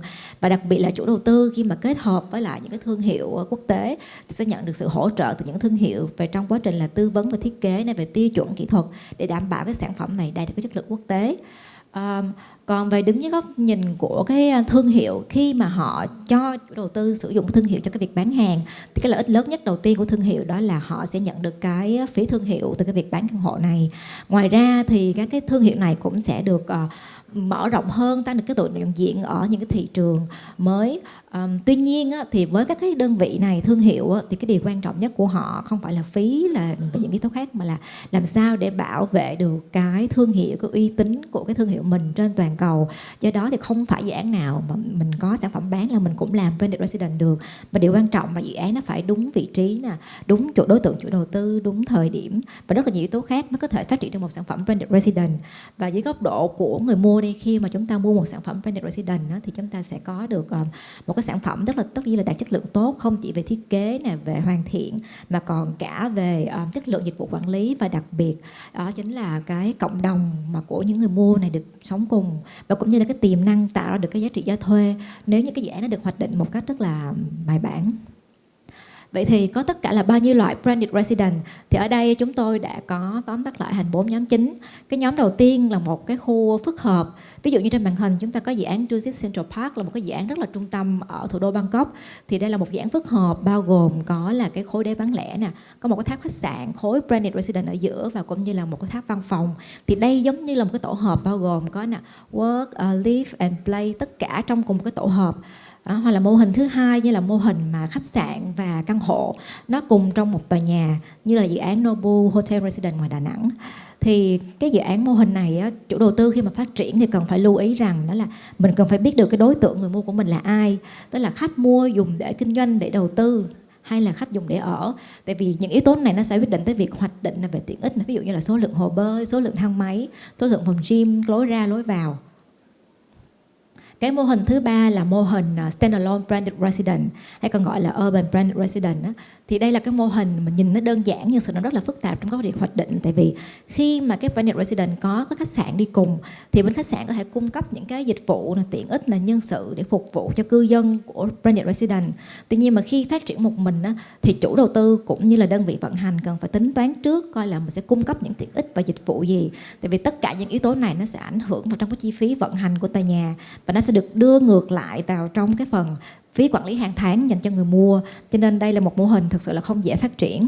Và cái mô hình cuối cùng đó chính là cũng là branded residence nhưng mà mang những cái thương hiệu không phải thương hiệu khách sạn. Nói về thương hiệu thì đây là một cái yếu tố không thể thiếu khi mà phát triển branded residence rồi, tại vì nó sẽ mang lại giá trị gia tăng cho dự án. Thì có thể thấy là hiện nay trên thế giới cái thương hiệu mà được yêu thích nhất chính là RITZ-CARLTON và cái thương hiệu đứng vị trí thứ hai là Four Seasons. Và có thể thấy là hai cái thương hiệu này, cái khoảng cách của họ với tất cả những thương hiệu khác còn lại rất là lớn. Cho nên là trong vài năm tới thì đảm bảo là hai thương hiệu này vẫn sẽ là ở vị trí top đầu. Đứng về phía mà đơn vị vận hành á, thì Marriott hiện nay đang là cái đơn vị dẫn đầu về số lượng dự án và tiếp theo sau là Accor. Thì cái việc này nó cũng không có gì ngạc nhiên, tại vì hai đơn vị này có rất là nhiều thương hiệu để mà offer cho chủ đầu tư, cho nên là họ là hiện nay đang ở top đầu. Vậy còn Việt Nam chúng ta thì sao? Ở Việt Nam thì cái thương hiệu nó sẽ có hơi khác biệt một chút. Đó là hiện nay thì Intercontinental đang là cái thương hiệu dẫn đầu về số lượng dự án đã hoàn thiện cũng như là dự án trong tương lai. Tại vì cái thương hiệu này có mặt ở Việt Nam cũng rất là lâu rồi, cho nên là họ cũng đã ký kết được khá là nhiều dự án. Và theo sau là Melia, thì nhờ sự thành công của Melia Hồ Tràm cũng là một dự án branded residence mà cái thương hiệu này đã phát triển và ký kết được thêm rất là nhiều dự án mới. Vị trí thứ ba là Asana, là một cái thương hiệu của tập đoàn Banyan Group, là một thương hiệu phát triển ở châu Á. Và đứng về phía đơn vị vận hành thì chúng ta có Accor và là dẫn đầu, tiếp theo sau là IG và Marriott. Tuy nhiên thì cả ba đơn vị vận hành này đều đang có rất là nhiều dự án branded residence đang thương thảo, cho nên là cái thứ tự này có thể sẽ thay đổi rất là nhanh thôi trong thời gian tới. Thì bên cạnh những cái dự án mà thương hiệu khách sạn cũng đang cố gắng để mà giành lấy thị phần, thì ở Việt Nam chúng ta còn rất là nhiều những cái thương hiệu khác nó không thuộc gọi là thương hiệu khách sạn mà cũng được dùng để phát triển branded residence. Ví dụ như là chúng ta có thương hiệu xe hơi này, ví dụ Tonio Lamborghini hoặc là Porsche Design, hoặc là chúng ta có thương hiệu của những thương hiệu thời trang, ví dụ như là Elle nè, Elisab, Roberto Cavalli, hoặc là chúng ta còn có cả một thương hiệu của Tổng thống Mỹ nữa. Rất là nhiều lựa chọn cho các chủ đầu tư. Vậy thì cái thương hiệu khách sạn và cái thương hiệu không phải của khách sạn thì nó sẽ khác nhau như thế nào? Thì đầu tiên chúng ta có thể nhìn thấy trước mắt đó chính là với là thương hiệu khách sạn á, thì cái độ nhận diện của những cái thương hiệu này, ví dụ như RITZ-CARLTON đi, thì sẽ có độ nhận diện nó mang tính toàn cầu và rộng rãi hơn. Bên cạnh đó thì khi mà có nhà điều hành khách sạn quản lý thì cái dự án chắc chắn nó sẽ đảm bảo đạt được chất lượng cả về mặt thiết kế và tiêu chuẩn vận hành kỹ thuật cũng như là dịch vụ, cũng như là cái chất lượng của thương hiệu nó bảo chứng cho cái sự mà nó consistent về cái chất lượng trên toàn cầu. Còn đối với những cái thương hiệu mà không phải là thương hiệu khách sạn á, thì những cái thương hiệu này nó sẽ hướng đến một cái nhóm người mua, nó đối tượng nó nhỏ hơn, một cái niche market, nhưng mà thông thường những người mua này là những cái người mua có cái độ yêu thích và trung thành với cái thương hiệu rất là lớn. Bên cạnh đó thì những cái thương hiệu này á, thì thường là do họ không có cái mảng quản lý vận hành, cho nên là phải tập trung rất là nhiều vào cái yếu tố thiết kế nè, về chất lượng hoàn thiện, đồ nội thất để đảm bảo làm sao cho cái dự án đó nó có thiết kế, nó phản ánh được cái brand DNA của thương hiệu đó. Đồng thời thì chủ đầu tư khi mà lựa chọn những thương hiệu mà không phải là thương hiệu khách sạn thì phải tìm một cái đơn vị quản lý vận hành thứ ba để giúp chủ đầu tư quản lý dự án và thường sẽ linh động hơn. Ví dụ như trên màn hình thì chúng ta có là Porsche Design Tower in Bangkok. Đây là một dự án rất là đặc biệt, chỉ có 22 căn thôi, nguyên một tòa tháp nhưng mà chỉ có 22 căn và mỗi căn là sẽ có 8 bãi đậu xe, cho nên là hoàn toàn hướng đến là những người yêu xe và những người yêu cái thương hiệu này. Hoặc là chúng ta có The Rivers này, Gated Compound by Elisab, hoặc là chúng ta có Grand Melia. Thì đây là một cái dự án branded residence mang thương hiệu khách sạn. Tuy nhiên là chủ đầu tư họ đã chọn ra là 1-2 căn để mà gắn với thương hiệu là Roberto Cavalli, là một thương hiệu của một cái nhà thiết kế thời trang người Ý. Hoặc là ở đây chúng ta có dự án Etro Residence ở Phuket. Thì nguyên cái dự án này thực sự là một cái dự án có khoảng hơn 500 căn hộ. Tuy nhiên chủ đầu tư họ chỉ chọn ra có 8 căn hộ để mà được mang cái thương hiệu Etro, cũng là một cái thương hiệu thời trang. Thì đó cho thấy là khi mà đi với thương hiệu mà không phải từ khách sạn thì cái sự linh hoạt của những cái thương hiệu này nó sẽ lớn hơn so với những cái thương hiệu khách sạn. Tiếp theo sau là về phân khúc. Thì thông thường khi mà chúng ta nói về Branded Residence đó, chúng ta sẽ hay nghĩ đến những cái phân khúc mà luxury này hoặc là cao cấp. Tuy nhiên ở Việt Nam thì do cái mặt bằng giá chung của Việt Nam vẫn còn chưa thể so được với mặt bằng giá chung của những cái quốc gia phát triển hoặc của khu vực trên thế giới, cho nên chỉ có khoảng 33% dự án ở Việt Nam là những cái dự án thuộc phân khúc là luxury và ultra luxury thôi, còn lại là những dự án phân khúc thấp hơn. Tuy nhiên điều này sẽ thay đổi trong thời gian tới khi mà chúng ta có tới tận là khoảng rất là nhiều luôn, gần hơn khoảng 60% những cái dự án nguồn cung tương lai là thuộc phân khúc mà luxury và ultra luxury này. Cái câu hỏi tiếp theo là về cái phần chương trình cho thuê. Thì ở Việt Nam có thể là khoảng 83% các dự án Branded Residence là có chương trình cho thuê. Tại vì có thể thấy là cái lịch sử phát triển ở nước chúng ta thì phần lớn các dự án tập trung vào những thị trường mà ven biển. Và người mua thì phần lớn là những người mua đến từ Hồ Chí Minh và Hà Nội. Cho nên là tất nhiên là họ sẽ muốn tận dụng cái chương trình cho thuê để mà tạo ra được cái giá trị thu nhập trong thời gian không sử dụng đến. Và trong số những cái dự án đó thì có khoảng 65% dự án là chương trình cho thuê tự nguyện. Nếu mà chúng ta nói về trước đây thì có thể phần lớn các dự án khi mà Branded Residence mở bán trong khoảng 7-8 năm trước thì phần lớn là sẽ bắt buộc người mua hoàn toàn 100% phải tham gia vào chương trình cho thuê. Tại vì đây là một công cụ mà giúp chủ đầu tư lấy lại cái quyền kiểm soát dự án cho việc kinh doanh. Tuy nhiên mà hiện nay với cái nguồn cung của Việt Nam đang chuyển dịch qua những sản phẩm mà luxury và ultra luxury hơn, thì người mua người ta lại muốn được quyền tự chủ động hơn trong cái việc là quyết định sẽ làm gì với căn hộ của mình, dùng để ở hay dùng để kinh doanh. Cho nên là hiện nay phần lớn các chủ đầu tư, đặc biệt là những dự án cao cấp, thì sẽ cho phép người mua là quyết định tự lựa chọn có tham gia chương trình cho thuê hay không.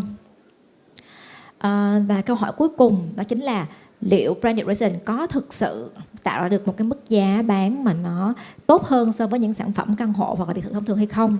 Thì ở Several Hotel chúng tôi cũng đã có so sánh những chỉ số này và có thể thấy được là thực sự là có cái sự tăng trưởng về giá bán này. Thì với những cái thị trường mà đang phát triển, cái tốc độ gọi là chênh lệch giá nó sẽ tốt hơn. Tuy nhiên ở những cái thành phố lớn, lấy ví dụ như là Hồ Chí Minh hoặc là Hà Nội đi, thì cái chênh lệch giá này nó giảm xuống rất là nhiều, còn khoảng 27% thôi. Tại vì rất là hiển nhiên là chúng ta thấy thị trường bất động sản trong thời gian vừa qua nó có một cái sự tăng trưởng rất là mạnh về giá bán ở những thị trường lớn. Nó kéo dần cái khoảng cách của những cái sản phẩm bất động sản cao cấp với lại bất động sản Branded Residence. Cho nên là cái việc mà xu hướng này mình cũng có thể thấy là cái Branded Residence nếu mà vài năm trước thì thấy là cái giá nó rất là cao. Tuy nhiên hiện nay thì khoảng cách với những cái sản phẩm căn hộ khác nó cũng không còn quá lớn nữa. Và bên phía Several Hotel cũng đã có tổng hợp về giá bán của những cái dự án được coi là hàng top ở những thị trường trọng điểm ở khu vực châu Á. Và có thể thấy là hiện nay chúng ta ở Hồ Chí Minh và Hà Nội cái mức giá bán là cũng ở trong khu vực Đông Nam Á là cũng rất là cao, thuộc cái top đầu rồi. Chỉ có đứng sau hoặc là cũng hay là cạnh tranh được với lại Bangkok, là một thị trường vốn đã phát triển rất là xa trước hơn so với Việt Nam về sản phẩm Branded Residence. Tuy nhiên mình nếu mà đứng về góc độ ở cả khu vực châu Á thì chúng ta vẫn còn cái mức giá vẫn còn rất là thua xa so với những cái quốc gia đã phát triển mạnh, ví dụ như là thị trường Tokyo, Nhật Bản. Và để kết thúc lại bài thuyết trình ngày hôm nay thì chúng tôi cũng muốn chia sẻ rằng một cái thương hiệu nó sẽ không có thể nào mà tạo ra được một cái giá trị cho dự án được. Để mà phát triển một dự án Branded Residence thành công thì chúng ta sẽ phải cần rất là nhiều yếu tố, đặc biệt là từ khâu hoạch định, từ chủ đầu tư, từ rất là nhiều đội ngũ tư vấn khác. Và ở Several Hotel thì chúng tôi cũng luôn rất là hân hạnh được đồng hành với các chủ đầu tư trong quá trình phát triển những dự án này. Dạ vâng, thì tiếp theo, trước khi mà giới thiệu diễn giả tiếp theo thì vừa rồi Several Hotel cũng đã có chia sẻ rằng là RITZ-CARLTON là cái thương hiệu mà hiện nay có sự được yêu thích nhất bởi các chủ đầu tư trên toàn cầu. Và hôm nay chúng ta trong khán phòng cũng có một người là đại diện từ bên phía RITZ-CARLTON. So please welcome Mr. Giuliano from RITZ-CARLTON Hanoi.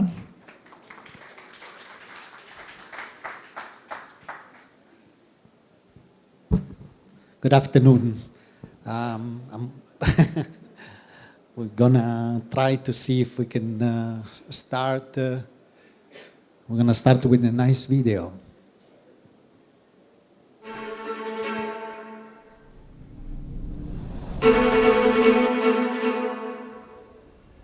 Only one name in hospitality is synonymous with luxury. Only one name has been so successful throughout history that it became a part of culture. Only one name stands as the bar our industry measures itself against. And the legacy of that name began with César Ritz, the king of hoteliers and the hotelier of kings. In 1898, he staked his reputation on a hotel and a radical idea. place your guests' needs first. This simple belief resonated around the world and created luxury hospitality as we know it today. From there, our legend only grew. As the lion and the crown became recognized the world over as a symbol for redefining luxury and challenging the status quo. Innovation has been our currency from the beginning, be it a color we made synonymous with luxury hospitality that still evokes the same emotions today, or the legendary partnership between César Ritz and Auguste Escoffier that forever changed the luxury culinary scene and set the standard for every chef that followed. And this same innovation drives us to defy industry convention and blaze new trails with the world's first branded residences, immersive Ritz-Carlton Reserve estates, charting a new course on the seas, elevating on-track hospitality with the Mercedes-AMG Petronas Formula One team, and inspiring Apple's Genius Bars.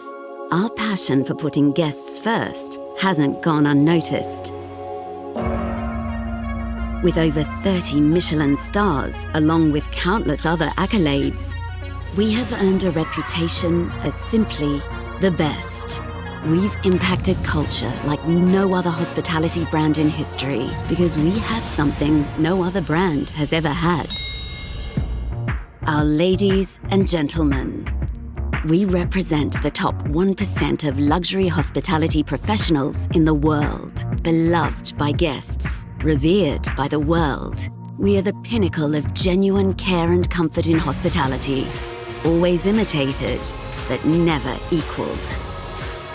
By striving to be our best, we've created a culture of excellence that pushes the world forward. And with 45,000 ladies and gentlemen across more than 100 hotels, we are only accelerating our impact on artistry, culture, and the moments that last forever. We will continue to innovate and transform the lives of the next generation of luxury travelers because we are united by our founding principles. We are the makers of history. We are the icons of culture. We are the legends of industry. But most important, we are the Ritz-Carlton. So the video speaks for himself. I can go. No, very, very quickly. As you see, the Ritz-Carlton is in business for more than 100 years, at least from the legacy that we have. Now, I start from the hotel business and translate with some extensions. So we have the Ritz-Carlton Reserva, the yacht collection. In fact, we start sailing next year in Asia Pacific, and leadership center in which we are helping company to develop their customer service and their service level.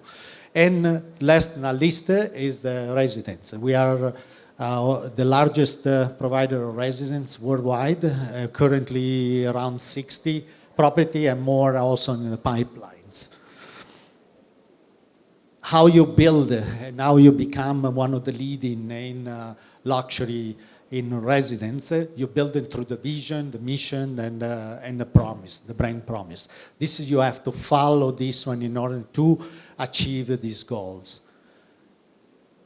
Now, part of all the vision, the brand promise is also be legendary. We base the legendary to our history. Gracious is through our ladies and gentlemen, and inspiring our guests, our residents to live in our branded residence all the time. So you bring the hotel, people that love to stay in Ritz-Carlton, and bring them to the living of the Ritz-Carlton residence. Now, how do you bring it to life? You bring it life to brand proof points. You have your scenography. I think the panel before was talking about the bringing is the flowers, is the smell, is the design. This is the scenography that you play every day in your property. And after you have a community footprint, how the ladies and gentlemen and with the residents, in our case, create the sense of community. And again, the panel was talking about this one. Rich kids are always important in the residences. If they are happy, the parents are happy, and the family is happy. Club is more related to hotel, but again, you can create the club, senior luxury club, also in residences. And as we move in sustainability, the future, more and more activity in residence are related to our environment. Now, how do we bring it in life? We're talking about where I am general manager currently. So we have the scenography in which we are building it through the flowers, you know, how important flowers are in Vietnam. So every month we change the flower, we create the story behind the flower, the importance. You can create food using the flowers. So all these different things. We do community footprint in which we collect items that our owners do not use anymore, and we donate it. That's something that we did last year. Also, different activity that we do. Cooking class, you see me cooking with the little kids in the property. So those are the things to bring life. We're talking about the sense of community, you know, to bring together. That's what the resident does compared to a hotel.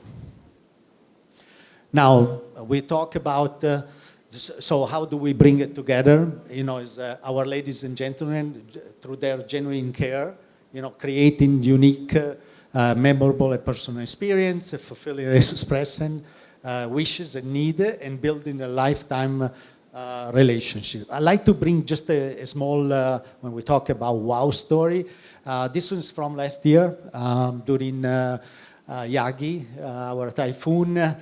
We had one of the unit was flooding, and so the lady living in the unit was very, it was uneasy. She was not, she was scared. So we went up, we took care, and this is how you create. The next day, she bought a gift for the team, for the support that we give. That's how we create the connection with our residents.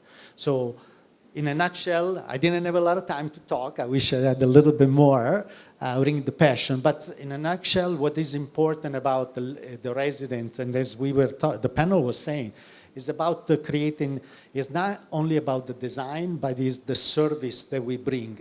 And the ladies and gentlemen of the RITZ-CARLTON bring the concierge service, all the support, the things that take away from our unit owners, our residents, that they don't have to worry about. Okay, so that's, I think, the most important. So to finish my little presentation is Branded Residences are here. They are here to stay. There is a growth. There is a huge demand. And the most important is deliver on the promise that we do as a company. Thank you.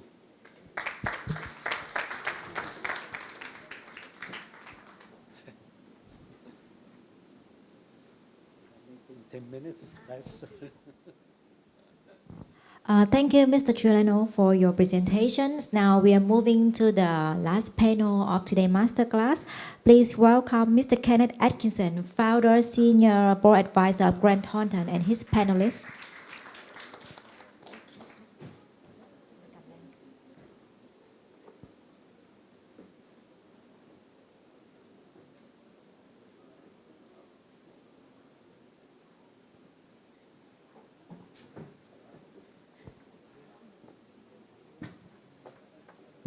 Thank you.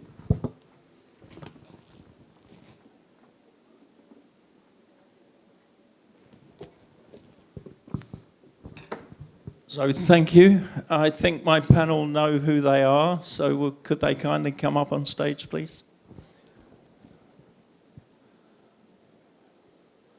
I was going to say sit in front of your picture, but we're going to have Daniel sitting on Daniel's lap and Andre sitting on George's lap. But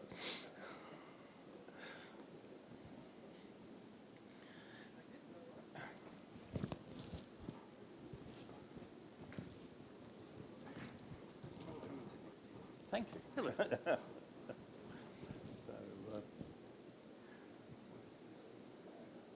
that's a pretty smart picture, huh? He looked like that once before. Yes. Who's we missing? We're missing Andre. Yeah. Okay. So time is running short. We know Andre will be back. If we get started, somebody else might be able to get a word in. So welcome to the panel. Decoding luxury segment market performance and future trends and key considerations. Maybe I can just start. I think we've actually heard most of it. Oh, you're late. Yeah.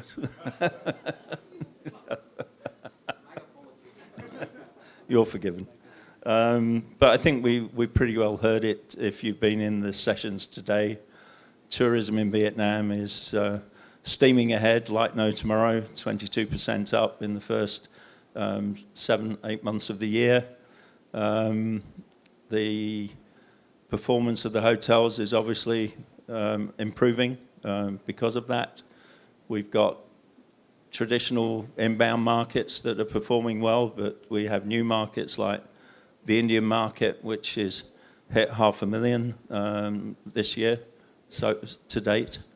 So there's a lot of changes going on as well.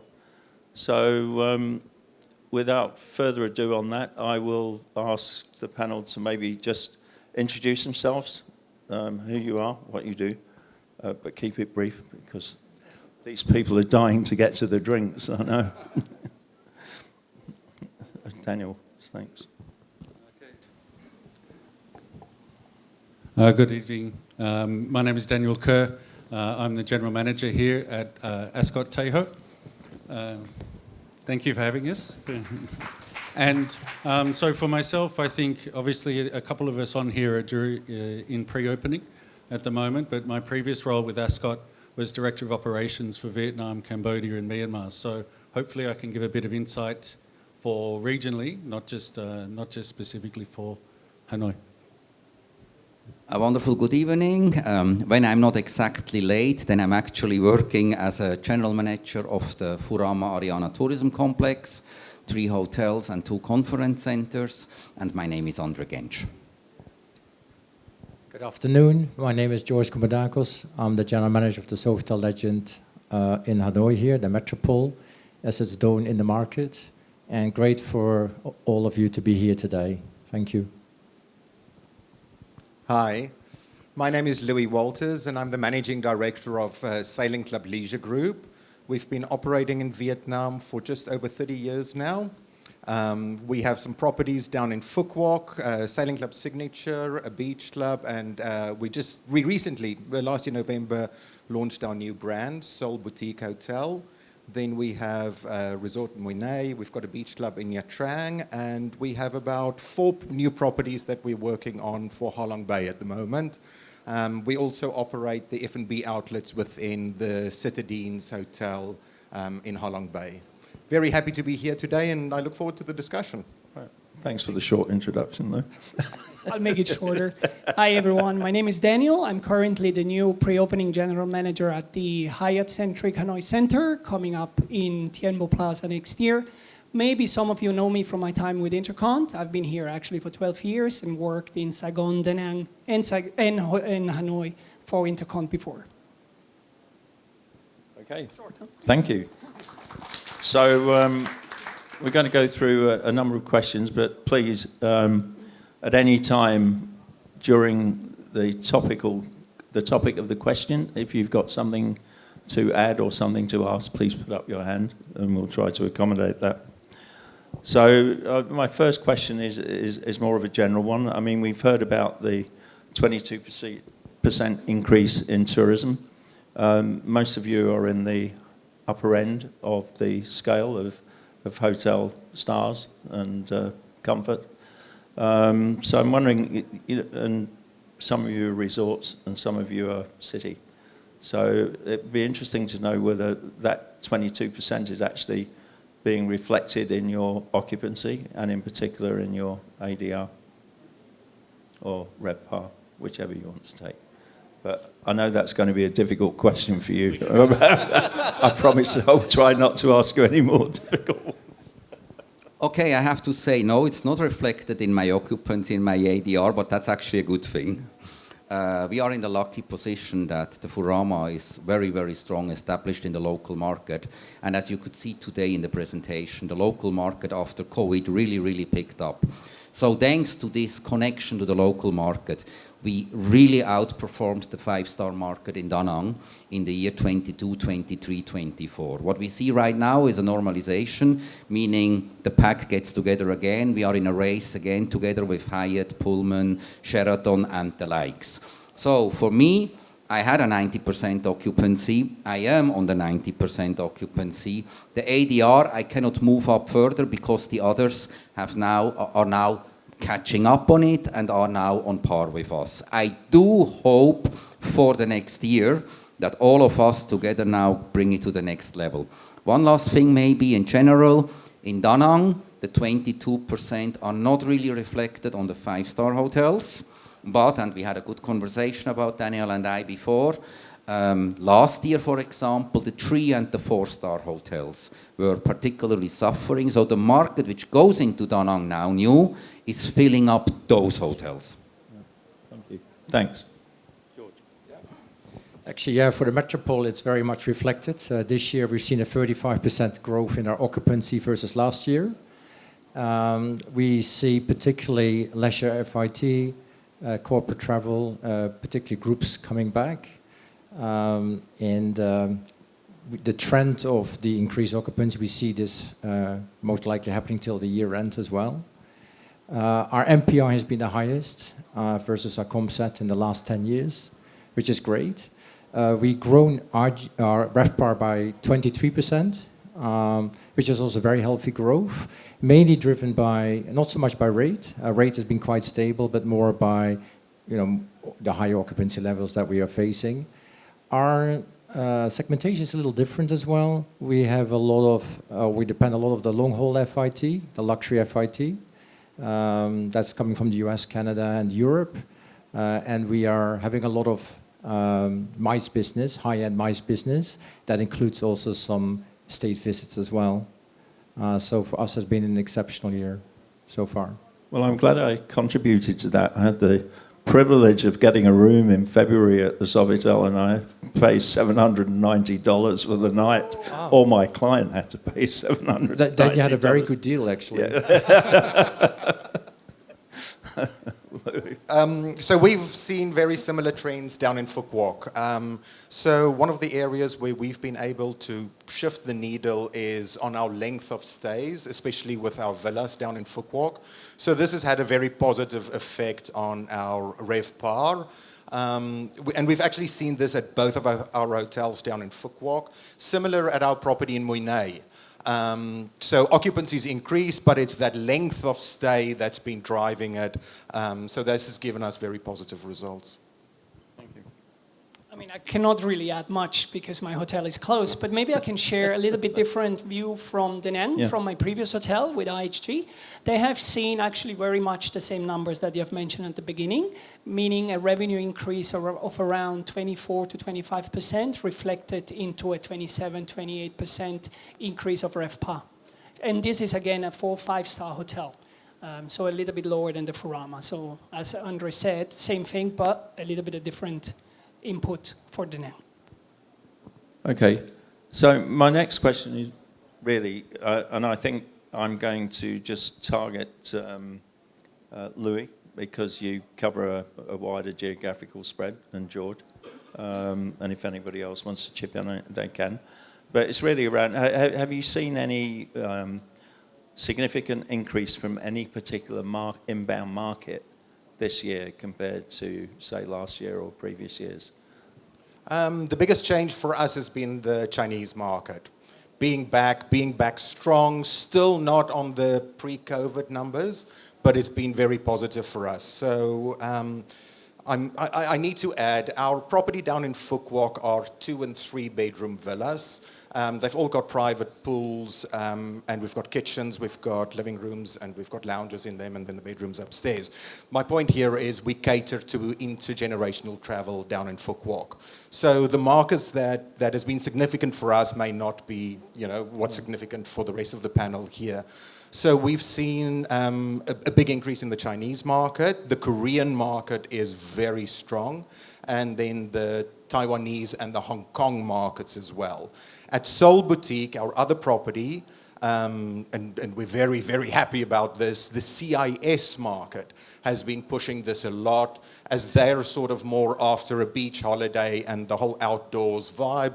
And then also the connection we have between Seoul Boutique Hotel and the Beach Club. So that caters a lot better to the CIS market. Thanks. George.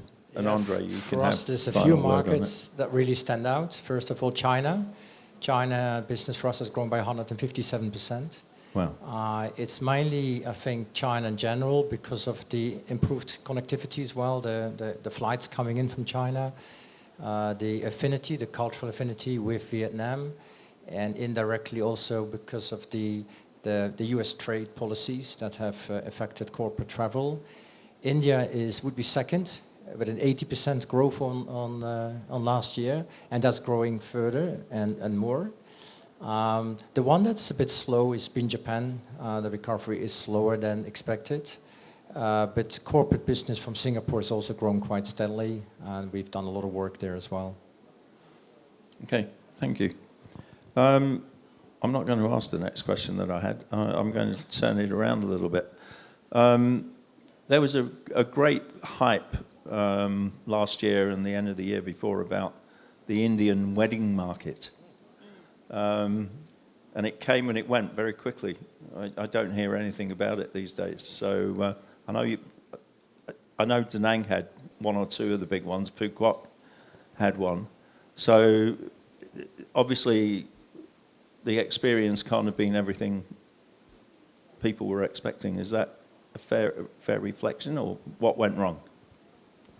I don't think anything went wrong, but I think the whole expectations in certain newspapers in Vietnam was just totally wrong.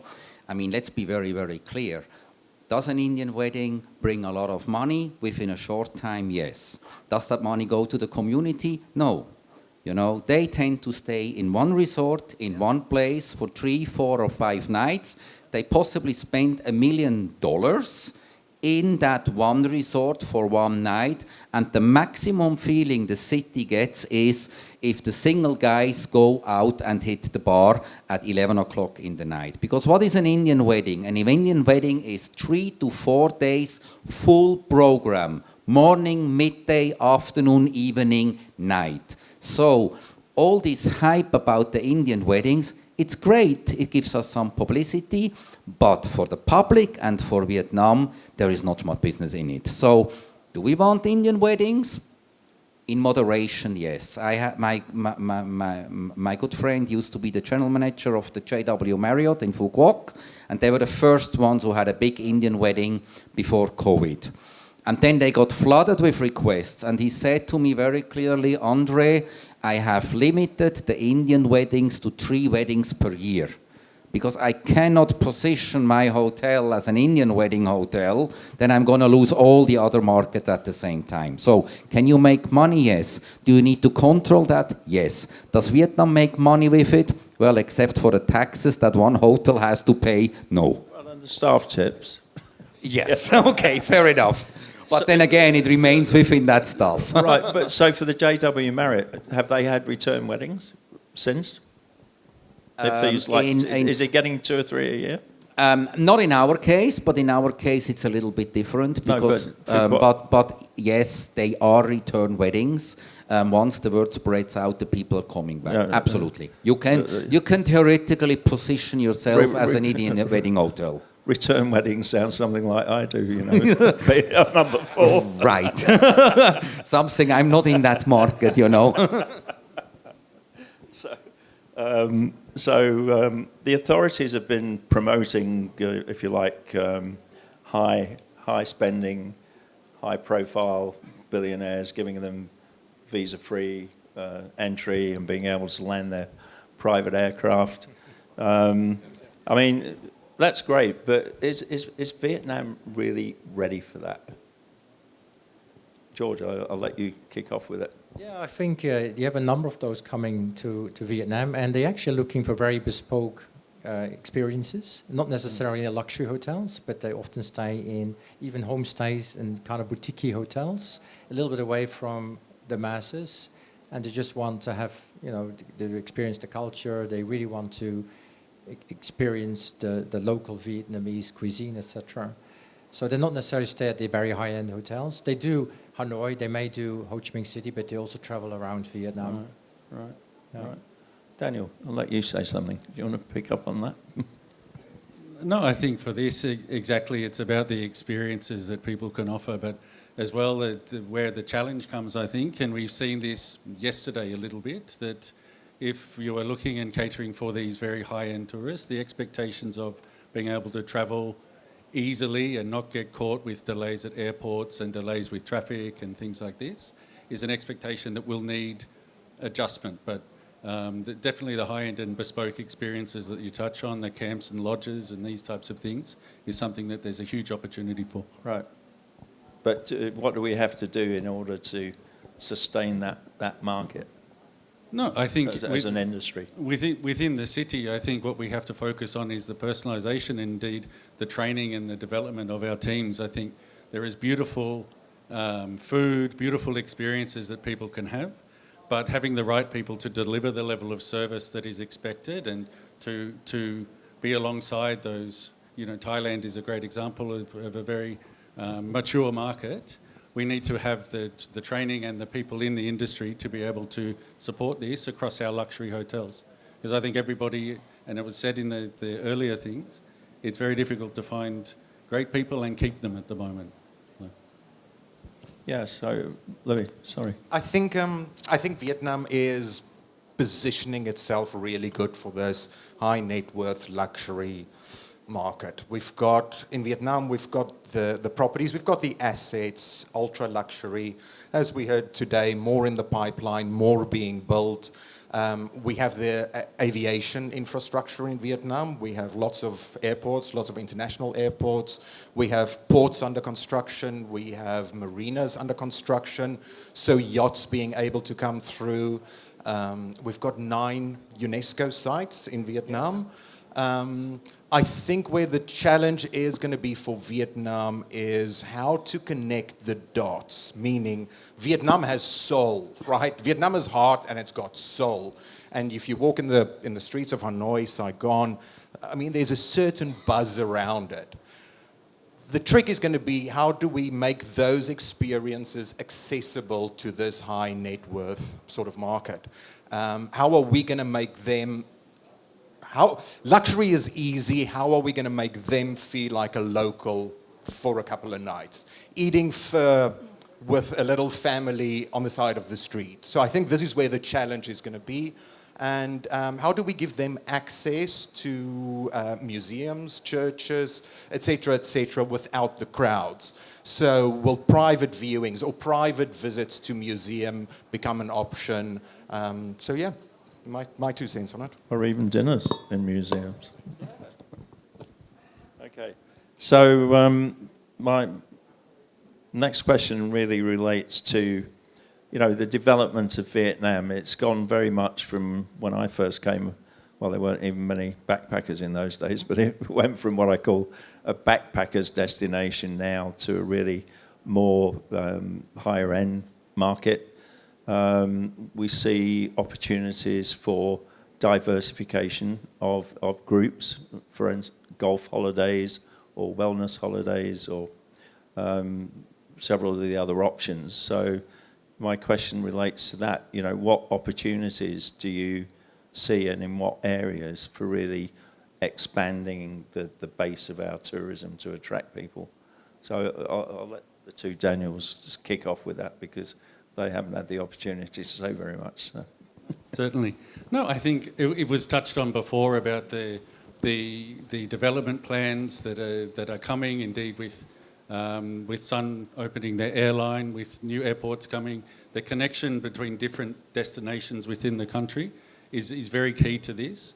And I think that will be a great driver with more properties coming, more brands coming, more styles of accommodation, be it luxury, be it tented camps, all these things. We have many different experiences that will be becoming available in the coming couple of years that will cater very much to different markets. Yeah, absolutely. Maybe allow me to maybe connect the two questions we had just before. I think one of the things that has not been mentioned yet is how sustainable are we going to grow within Vietnam, right? The pollution, the infrastructure, the experience that you have also mentioned. That's definitely something that we collectively, I think we need to address together, public and private sector. And as well, I think the opportunities, that's my personal opinion, would be around growing the MICE market.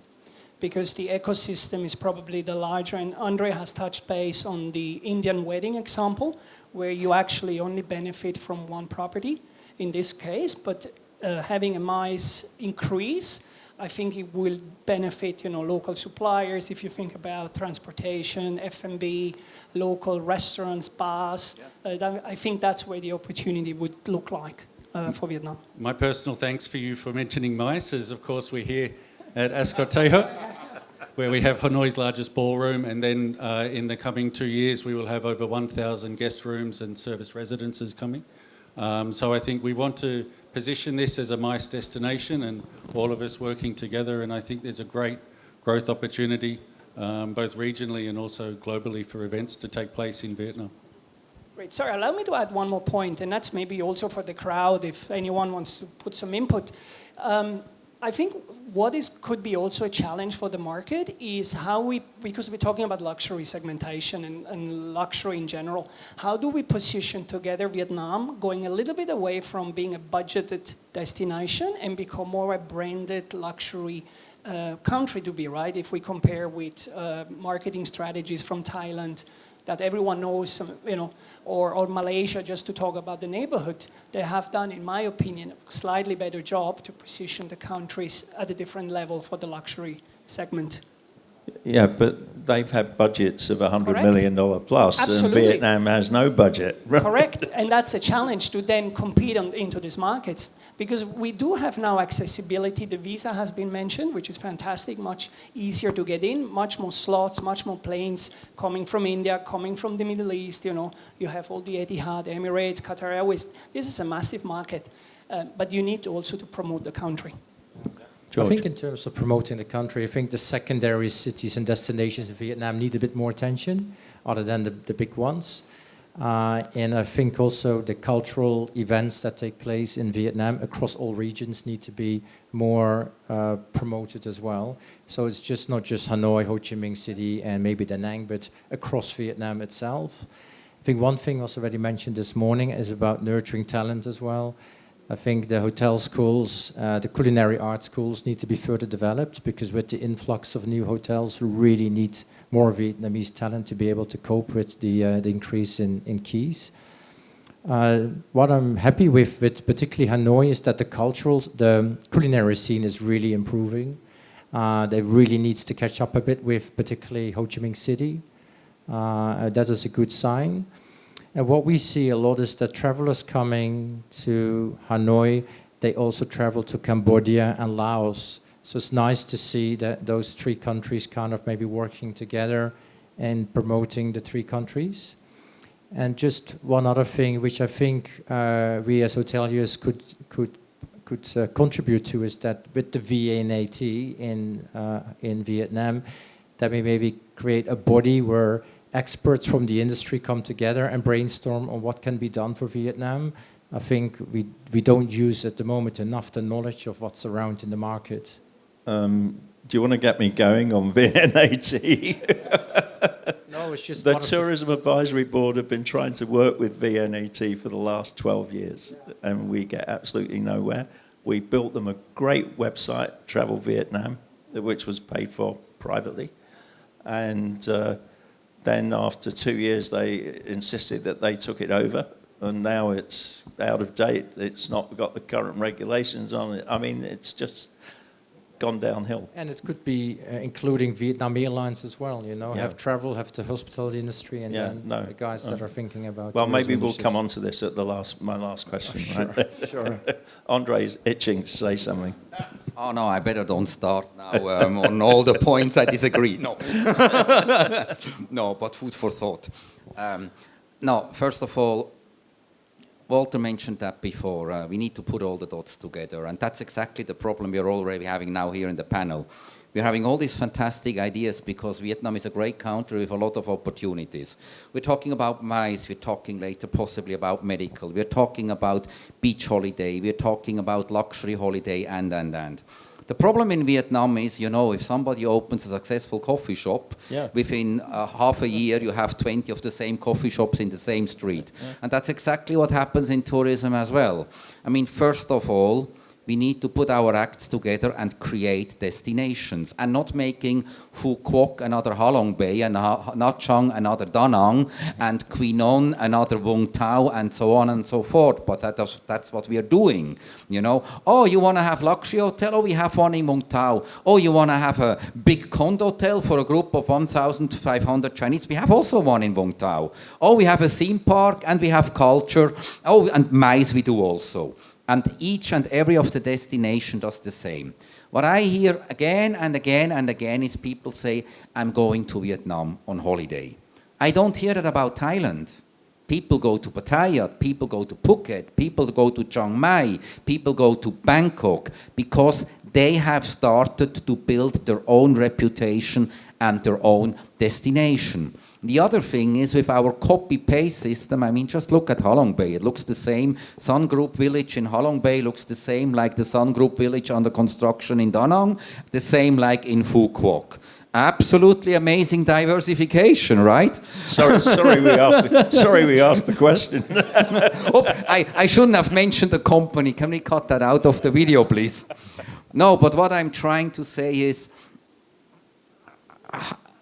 why should people come to Vietnam, and why should people come back to Vietnam if you get the same copy-paste all over the country, you know? Does Vietnam have beautiful beaches? Yes, 1,200 kilometers or so. I'm sorry, another 50 countries have the same. So you have to have that iconic beach, like you have it in Thailand. You have to have that iconic tourist destination. Just by saying, hey, we are nice people, we have a nice culture, we have nice food. I'm sorry, Thailand, Malaysia, the Philippines, everybody has it. So you really need to be distinctive and specific.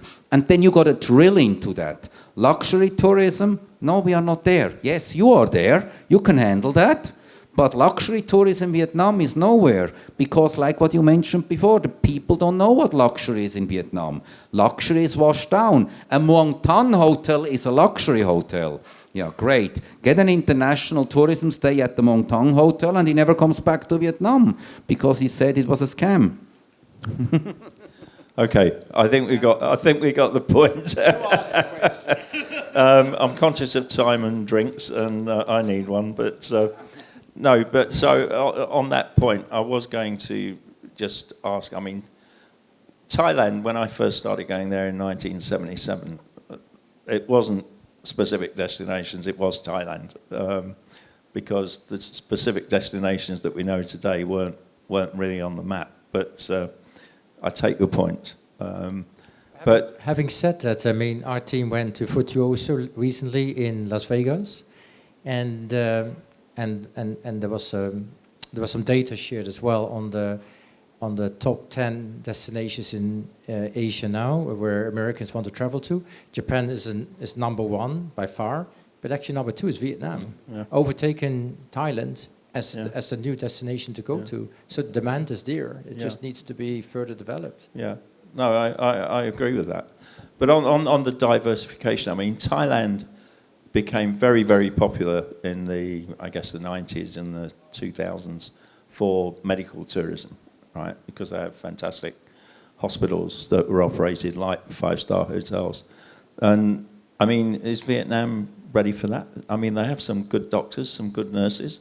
They just don't have that many good hospital facilities.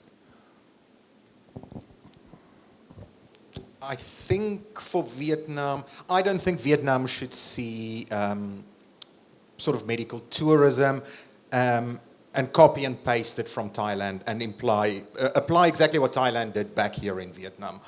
I think Vietnam can carve its own unique sort of niche market when it comes to medical tourism, wellness tourism rather. So in my point of view, I think yes, I think Vietnam can build some of these world-class facilities. Are so many needed like we have in Thailand? Probably not. And then also if you look at Vietnam and Korea, you know, there are a lot of Vietnamese that go over to Korea to get whatever treatments they want. I think where Vietnam can really shine is on the wellness sort of side of it. Doing detoxes, doing more in terms of traditional medicine, alternative ways of healing, alternative ways of feeling better, and perhaps a more holistic approach than necessarily everything's got to be under a scalpel. And I think by doing this, Vietnam can tap into Thailand's success, where people go to Thailand, have whatever they need to do in Thailand, but then comes over to Vietnam to heal. Yeah. I mean, I know there are a lot of Australians that come here for dental work. Because it's better and it's so much cheaper than Australia that they have 2 weeks holiday at the same time and save money. But so I think there are niches in that market that Vietnam could further promote, but they don't. So anybody else want to add on that, on the medical tourism side? If not, we'll move to the last question, which is basically, what should we be advising the government to do to make Vietnam a better place? And let's start with let's start with the queues at the airport. The queues at the airport. Well, yeah, it's difficult to advise, right? As a small hotelier, I mean, the airport experience or the arrival experience, it's still a little touch point on your experience when you arrive to Vietnam. But what I still don't understand is why domestic local people need to take the same queue as the expats coming in, or foreigners and tourists. That's I never understood. Because they haven't registered to use the gates. But now if they've got the new passport with a chip in it, they can use the gates. But then there'll be too many people queuing at the gates. So and the gates don't work very well, from experience. Right. Now, but jokes aside, I mean, there's a lot to do, but there's also a lot of opportunities, I think, for Vietnam, right, in general, to further develop. My piece of advice is to work closely together, and it's very an umbrella view statement between public and private sector. Better. I think that's a bit missed. But again, it's a very high-level statement that I'm just giving out. I think airport arrival, as you said, that international airport arrival in Saigon, I dread it from the minute I fly from wherever I'm coming. It's just horrible. You don't use fast track? I do actually. I do. But still, the fact that you've got to pay to not stand in a queue for 2 hours, I mean, so that needs to improve. I think we're going to see a lot of changes with the provinces that have changed, and I think at provincial level they're going to have a lot more power to start streamlining these processes. Generally, I think Vietnam is moving in the right direction. We've been here nearly 20 years, and what it was 20 years ago versus what it is today, it's night and day difference. So I think generally Vietnam is moving in the right direction. Vietnam has always been behind the curve, slower than our counterparts in Southeast Asia to make certain decisions. Is it necessarily bad? I don't think so. I honestly don't think so. I think by Vietnam delaying its decisions, taking a little bit longer to make these shifts, whether it's visa policies or whatever the case is, this is exactly the reason why we are seeing, I think, this 22% growth in Vietnam. Our counterparts in Thailand, for example, Bali, they're seeing different stories and they face different challenges, especially when it comes to the amount of tourists in their countries, and now trying to, make sure, well, anyway, we know what issues they're dealing with in Bali with the amount of people there that are there on visa. So I think generally Vietnam's been good. George.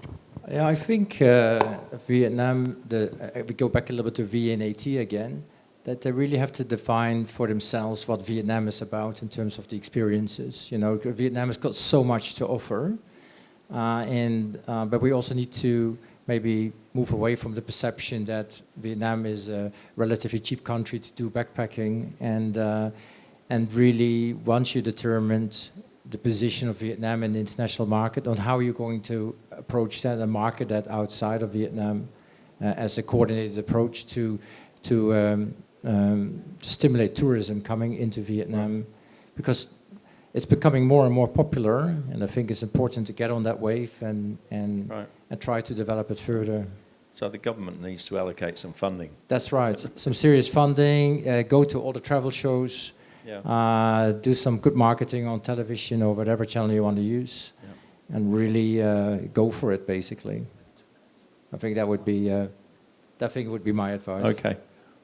So I've got time for one more comment. For you and Andre, fight it out between you.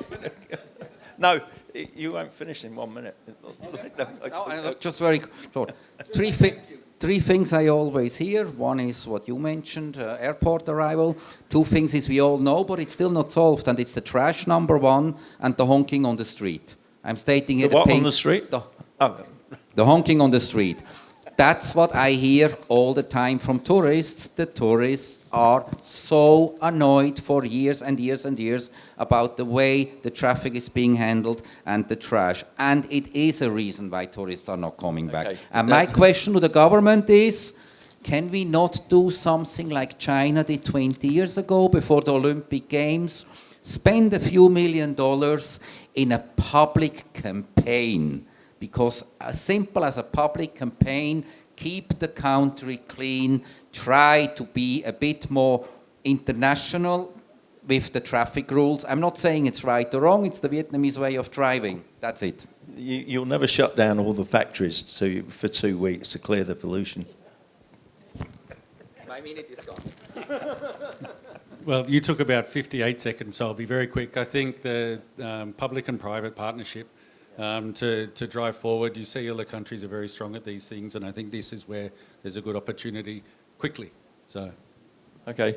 From my part, we're trying to reactivate the Vietnam Tourism Advisory Board and to make it sit under the Prime Minister in one of his 4 committees rather than trying to work through VNAT, because we just get nowhere with VNAT. Okay, well, thank you all for your attention and staying till the end. We know who are the ones that are not keen to rush to the bar now, okay? But thank you, and thank you to the panel, and thank you to Mauro and his team. Thank you, everybody. Thank you. So we opened the drink. That's why I was here just coming rushing. So please join the rest of the whole event, which is the networking part. Thank you very much.